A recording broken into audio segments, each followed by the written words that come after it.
In this video, we're going to take a look at the kindergarten through first grade New York State Education Department Computer Science and Digital Fluency Standards around cybersecurity. At the bottom of your screen and in your resources, there is a link to get you to the State Ed website that's going to have all of the standards for you to take a look at. Now, cybersecurity is a really important really important concept area that we want to make sure that we're covering with our students. Anytime we touch technology, we have to think about how we can protect ourselves from the things that happen online. Brings me right into that first sub-concept area of risk. Risk is thinking about the vulnerabilities that you have as soon as you touch technology, to understand what is being done with our data and what we need to do to protect that data in an online space. The next sub-concept area is safeguards, and this is thinking about how we protect our data, knowing that we have the risk. What are we going to do to make sure that we're giving ourselves some level of security? And then finally, we're looking at response. What happens when a breach occurs? What are we doing to make sure we protect ourselves moving forward? On your screen on the far left, you have the state ed examples that were put together from educators across the state. In the center, you have a Wakelet collection with lots more resources, but we're going to click on the far right one, the activity books, or you can click anywhere on the page to get to that resource. Inside the activity books, we're going to click on the first one for grades K-1. We're going to click Read Now. And then we're going to open up that book and we're going to go right down to cybersecurity.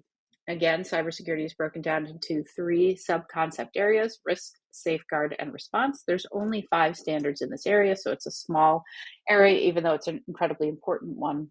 The first one for risks is identify reasons for keeping information private. So here you can have a discussion or do some sort of sorting activity with your students about what you should keep public and what is private. Again, you'll have some resources available for you within the book. And then the next one for safeguards, or the first one within the safeguards sub-concept area, is to identify simple ways to keep your account secure. So you might think about where students save their passcodes, what they're saving, what they're sharing, and so on. A really great resource for you is the Culture of Cybersecurity. There are some great free resources out here for you, so definitely a place you want to take a look for covering cybersecurity. The next one in safeguards is decode a word or short message using simple code. Now note, you do not have a cybersecurity 3. That standard is not done at the K-1 level, so you're one less standard that you have to worry about for your grade bands. Here we can think about secret messages and what we do to decode messages.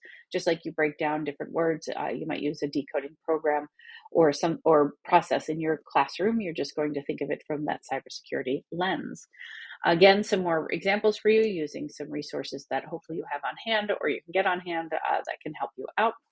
And then finally, we have the last standard within cybersecurity, which is under response. Identify when it's appropriate to open or click on links and files.